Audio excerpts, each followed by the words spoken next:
The Energy Bus by John Gordon, Chapter 13. One Great Golf Shot Theory.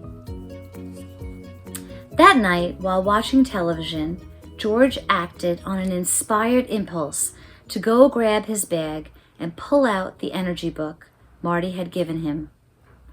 As he looked through it, one section really caught his attention. It was about golf, a sport he loved to play but rarely had time for. The book talked about how after people play a round of golf, they usually don't think about all the bad shots they made, but rather always remember and focus on the one great shot they had that day. The thought and feeling they get when thinking about this shot makes them want to play again and again. This is why so many people get addicted to golf.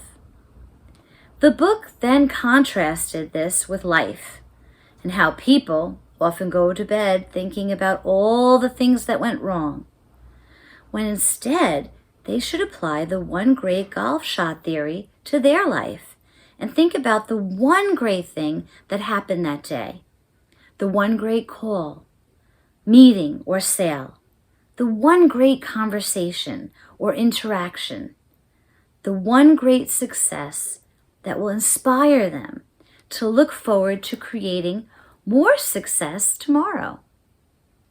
This, the book said, will inspire people to get addicted to life.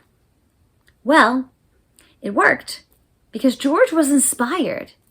He had an idea, walked into his children's bedrooms, and asked each one to tell him their success of the day. He explained that it could be something great that happened to them that day, or something they were proud of. The children lit up and smiled as they recalled their successes, and George knew this would be their new nightly ritual. Then he took a walk around the block with his dog and thought about his own success that day. His boss had come up to him and said, "There's something different about you, George. Whatever you are doing, keep it up." It's amazing how positive energy works, George thought. Whether you have it or don't, people notice. Later on that night, as he lay his head on the pillow, George thought about sharing the one great golf shot theory with his team. Because if there was any group of people on the planet who needed to learn to focus more on positive instead of negative, it was they. That's the end of chapter 13. I hope you enjoyed it.